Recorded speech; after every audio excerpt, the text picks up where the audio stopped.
د ابن سینا په اړه لنډ معلومات.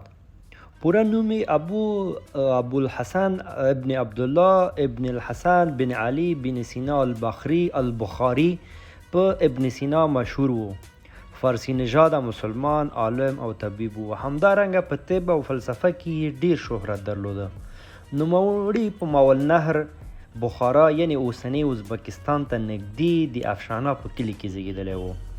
ابو علي سینا په اصل کې افغان او پلرنی ټاټوبی بلخ ولایت مزار شریف یعنی اوسنی افغانستان دی. لومړنۍ او منځنۍ زده کړې په بخارا کې وکړې. نوموړي په 1480 هجري قمري او 1980 میلادي کال کې زیږېدلی او په 427 هجري قمري او 1030 میلادي کال کې په همدا اوسنی ایران کې وفات شوی. هغه د مشر شیخ په نوم پیژندل کېده او لویدیځوالو هغه د ډاکټرانو د امیر او په منځنۍ پیړیو کې د عصري طب پلار بولي. هغه په مختلفو موضوعاتو باندې 200 کتابونه لیکلي چې ډېرې په فلسفه او طب باندې تمرکز کوي.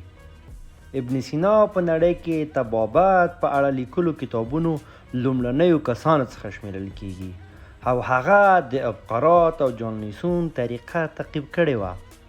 هغه تر ټولو لوی کار په طبابت کې د القانون فی الطب کتاب ده چې پرله پسې توګه د 7 پیړیو لپاره په اروپایي پوهنتونونو کې تدریس شو.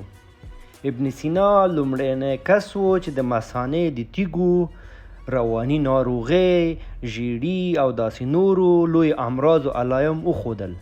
ابن سینا د عصري طب د بنسټ ایښودونکی و او چې په آخر عمر کې یې د بې دینۍ مرتکب او مرتد اعلان شو. دا و د نن ورځې ویډیو. تر بلې ویډیو پورې تاسې ټول په لوی او بخښونکي خدای سپارم. الله مو مل شه.